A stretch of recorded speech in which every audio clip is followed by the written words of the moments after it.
What's going on, everybody, and welcome in to another episode of the Vault Fanatic Show. And tonight we're going to do a little special recording with my good friend Jack Lowe of the Cavalier Connection Podcast. We're going to preview tomorrow's round of 32 matchup between Tennessee and Virginia. And Jack, really appreciate you coming on with me tonight.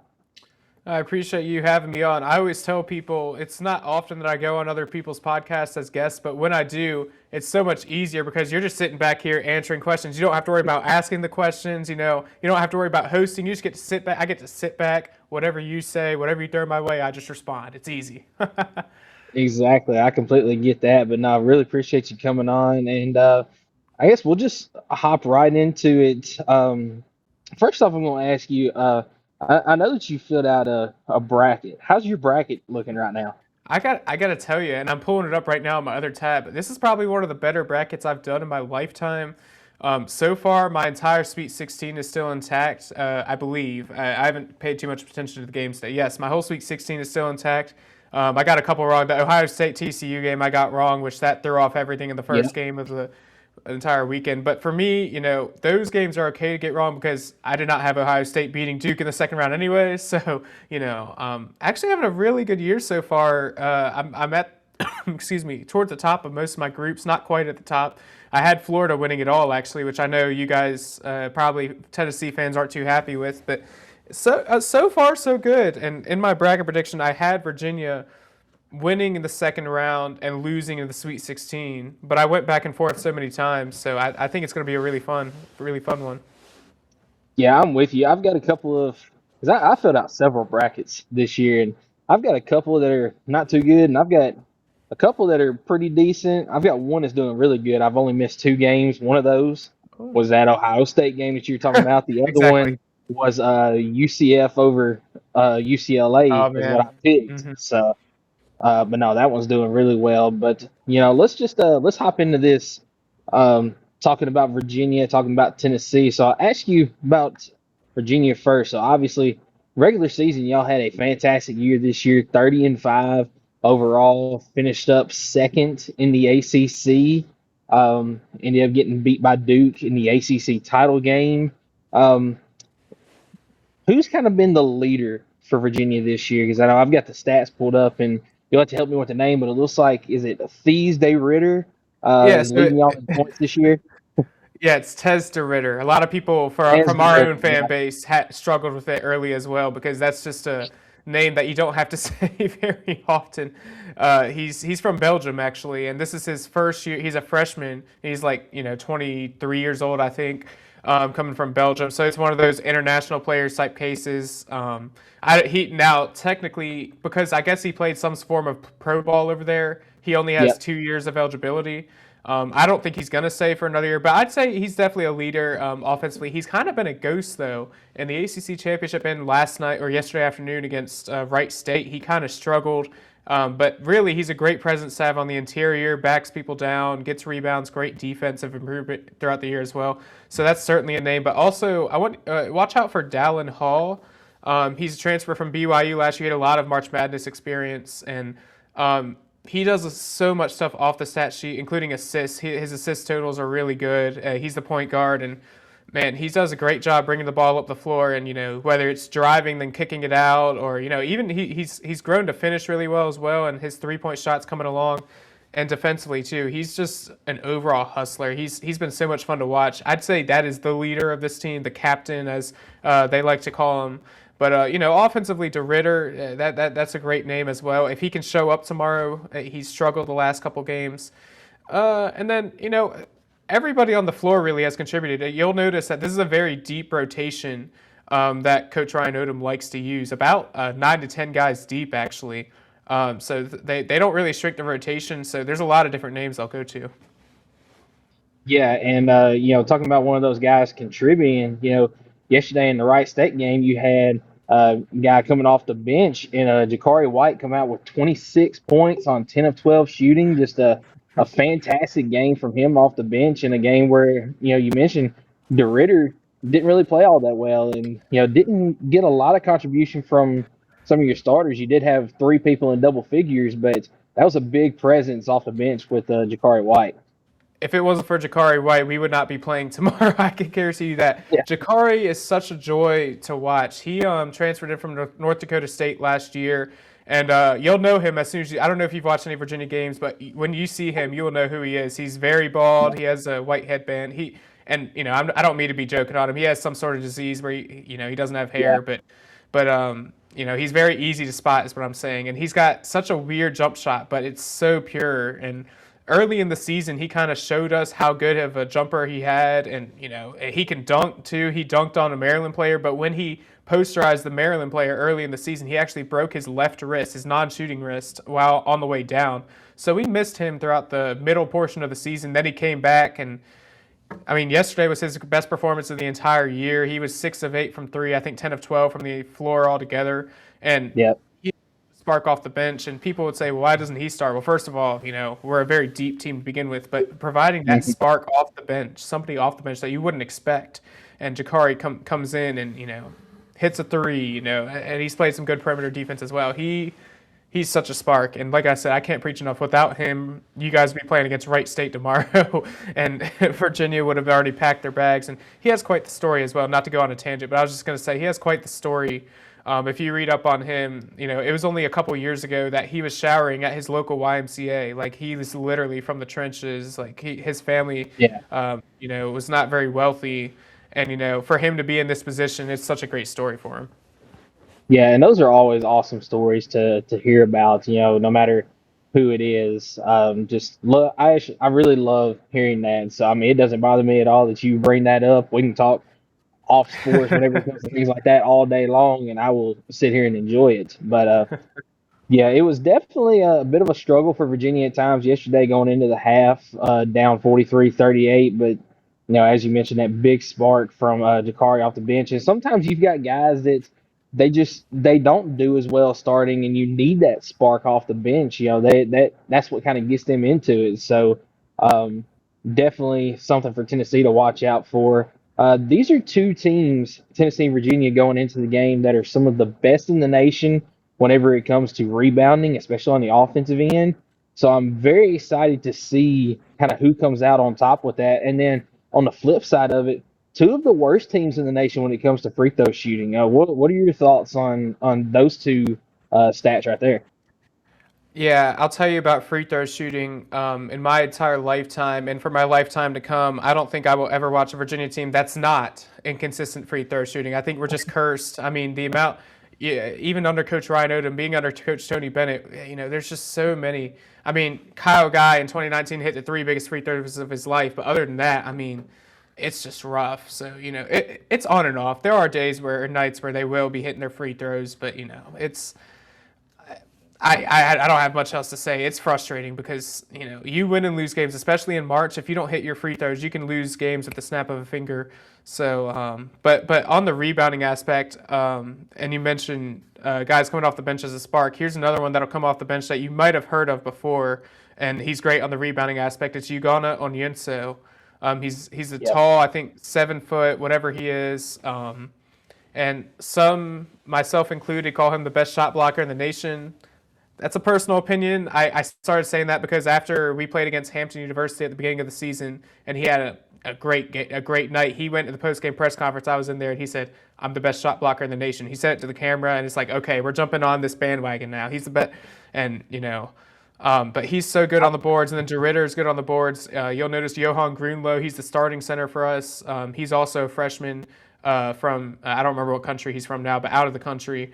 They've been outstanding on the boards. And also, you'll notice, I mentioned Dallin Hall earlier, the point guard, and then Chance Mallory. They're both really good on the boards, too. For point guards, they find a way to cut into the lane after a basket, get a rebound, and then kick it out for that second chance opportunity. But Onyenso is definitely somebody I would say to watch out for in that aspect because of the shot blocking. And it's crazy because people still try and drive on him, and it's the same result every time. And I'm not saying Tennessee will not figure that out.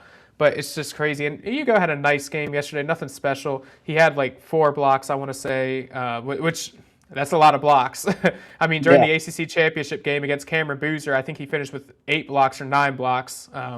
That's definitely somebody you want to watch out for, whether it's the defensive end or just rebounding in general. He's been such a key. Yeah, and it's crazy. We as Tennessee fans think Felix Okpara is such a great shot blocker, and he is.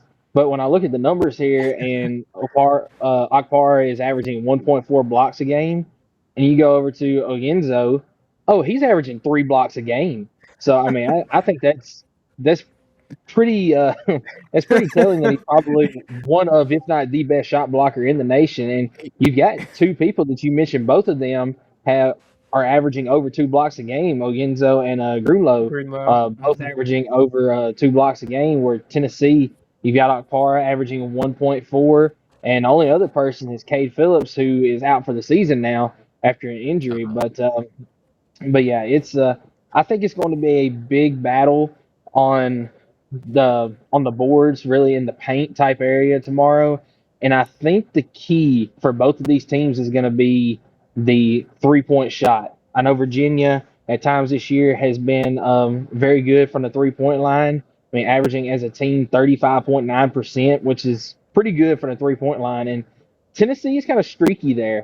They'll have games where they shoot very well, but they also have games where they just don't shoot well at all, averaging 33.4% on the season, which is not bad, but they also don't take a whole lot of threes. So I think that's going to be the real X factor in this game tomorrow is who can get hot from three, because I think both teams are going to have success in the painted area. Yeah, I think you're going to notice really early in tomorrow's game, because this is typically how it goes. You mentioned Tennessee being streaky. You'll probably notice pretty early whether Virginia's going to have a great shooting night or it's going to have a poor shooting night. They're very streaky as well, because like you said, when they're on, like, I stand by this statement. It's a confident statement. I think when Virginia is on shooting, I don't know if there's a team in the nation that will beat Virginia when Virginia is completely on. I say Yeah. that. Now, of course, we played Duke twice. We lost to Duke twice. But, I mean, when Virginia's on shooting, I mean, they're good. They are really good. And you got Jakari coming off the bench doing it as well. But then we went through a long stretch right before the end of the regular season where just crappy game after crappy game. You almost lose. We probably should have lost to Notre Dame. We beat them in double overtime. Almost lost to Wake Forest. Almost lost to Boston College.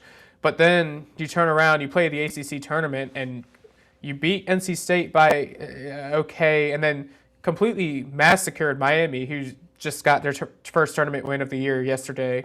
And then you go toe-to-toe with Duke all the way till the end. So you'll notice probably pretty early whether it's going to be a great shooting night or not. A name I'll mention that I didn't mention already, Sam Lewis. You'll notice him. He might be the best shooter on the team in general.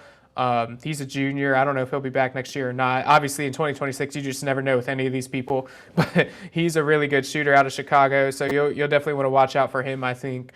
But overall, I think you hit the nail on the head, really. It's going to be a physical game, I think. There are going to be a lot of, gritty basketball in the paint, a lot of backing down, a lot of, a game of rebounds almost, and defense, interior defense, which if it's coming down to interior defense, I don't hate Virginia's odds, but I don't know Tennessee that well. I'm not going to sit here and say I've watched Tennessee all season, because I haven't. And that's the beauty of March Madness, is you watch your own conference basically all season long, and then boom, you're playing teams that you haven't played. I don't remember the last time Virginia's played Tennessee in basketball. I feel like it's been a long time, or maybe they played in one of those like early season tournaments recently. But I think they played in the early season tournament maybe 2 seasons ago, something like you that. might you might be right. But my point is I have not been watching. I've watched some SEC basketball, but I'm not Yeah. watching Tennessee on a nightly basis. I'm not watching. So it's fun because you see these opponents that you have not seen throughout the year, and all of a sudden your season comes on the line for it. Yeah, absolutely. And Tennessee, they're going to need big games from Jacoby Gillespie, who had a outstanding game yesterday against Miami of Ohio, going off for 29 points in the game. And they're going to need something from Nate Ament, talented freshman. He pretty much no-showed yesterday in the game against Miami, Ohio, as I believe he only took 3 shots in the game, and he went 0 of 3 in that game. Did not score a single point. Had 3 rebounds, 3 turnovers, and only played 18 minutes in the ball game. So, not sure if it was a coaching decision for the playing time, if it was just him struggling. I do know that he dealt with an injury down the stretch at the end of the season, so maybe that could have been an issue. But Tennessee's going to need him to step up for them to have a chance against Virginia tomorrow, because it can't be all on Jacoby Gillespie against a team like Virginia, that's for sure. But no, Yeah, I was just gonna say there, and I know a little bit about Tennessee, but Nate Ament is the main thing I do know about Tennessee. He's been a lot of fun to watch this year, hasn't he? Being the freshman, there was a lot of hype around him before he even got to Tennessee. I know Virginia. I think Virginia was technically in the recruiting conversation, maybe the top 10, but he never showed true interest. But my point is, he was a great recruit coming out of high school. He's been a lot of fun to watch this year for sure. That's somebody I'm definitely worried about tomorrow. Yeah, he's definitely shown up in the back half of the SEC schedule until he got that injury. Hmm.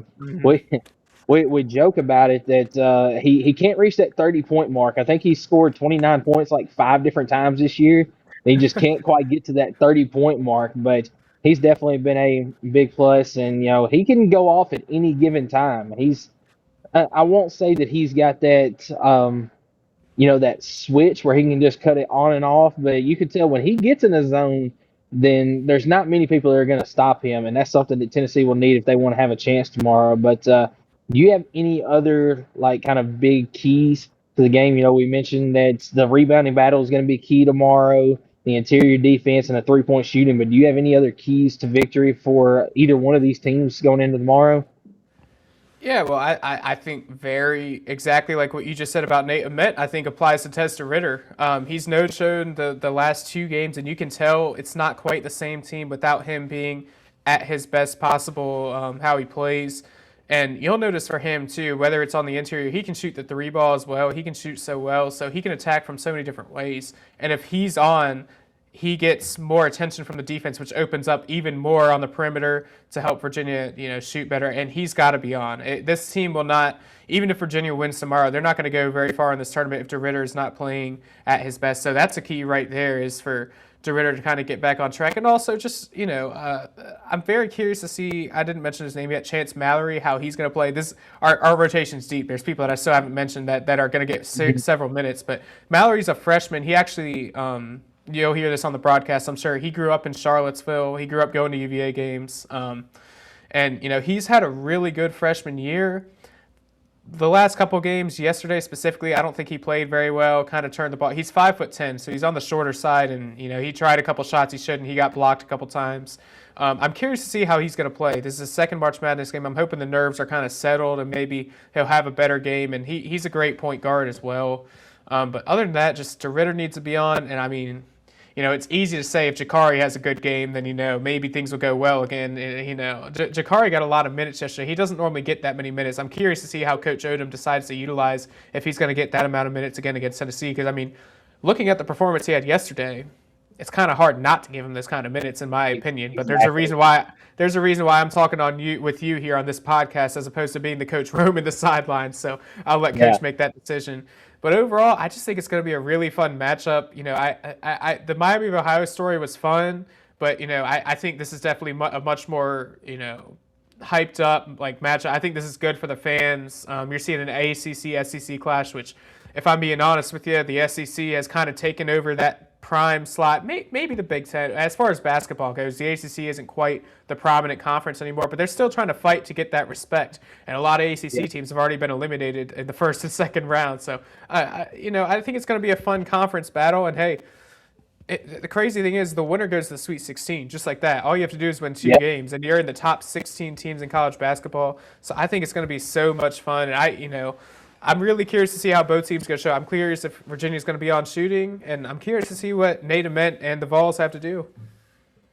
Yeah, I'm with you there. I mean, the only other key that I have is, the team that wins is going to also hang on to the ball, because I know both teams yesterday struggled in their Yeah. respective games. Virginia had 14 turnovers on the day. Oh my Tennessee, goodness. despite beating Miami of Ohio by 22, they turned the ball over 16 times. So, that's going to be another key. You got to take care of the ball and make sure you give yourself as many offensive opportunities as you can without giving it over to the other team. So, like you said, it's going to be a fun matchup against two, I would almost consider, new bloods of college basketball, because Virginia over the last decade and a half has really been a powerhouse. Won the national title back in 2019 as well. Tennessee, unfortunately, hasn't won a national title. They've made They've been two up Elite there. Eight the last couple of Hmm. seasons, and they've really been a force to be reckoned with in the SEC for the last decade since Rick Barnes took over. So it's going to be a fun matchup, as you mentioned. Really excited to see it. Um, And everyone, make sure that you tune in for that tomorrow. But before we hop off here, Jack, would you tell us where the folks can find your podcast? I really appreciate you having me on tonight. Go check out the Cavalier Connection on YouTube, and then at Go Who's Podcast on X. We had another. I know you messaged the group. We had another X handle, and we got suspended. Truth of the matter is, we think a Virginia Tech fan reported our account, and we lost it. We don't know how true that is, but we lost our account for no reason. So we have a new one. We're not as big on it yet, so we'd really appreciate a follow at Go Who's Podcast. Then we have a website, thecavalierconnection.com, all sorts of articles. I'll probably be getting a preview article up once I'm done recording this with you here tonight, but recaps and quotes. And we cover a lot of sports too. I know we were talking before. We cover some baseball, softball, and some football. Obviously, football season, spring practices are starting, so we're starting to get in on that. And but yeah, check out everything we're doing at the Cavalier Connection. We really appreciate it, and I appreciate you for having me on, Michael, and great stuff you have going on here. Yeah, no, I appreciate you coming on tonight. And then you can find us, you can find Cavalier Connection as well as 87 other independent podcasts at thecollegehuddle.com. Make sure you check that out, and you can find our links to everything that we have. So, Jack, once again, appreciate you coming on tonight. And then, as always, everybody,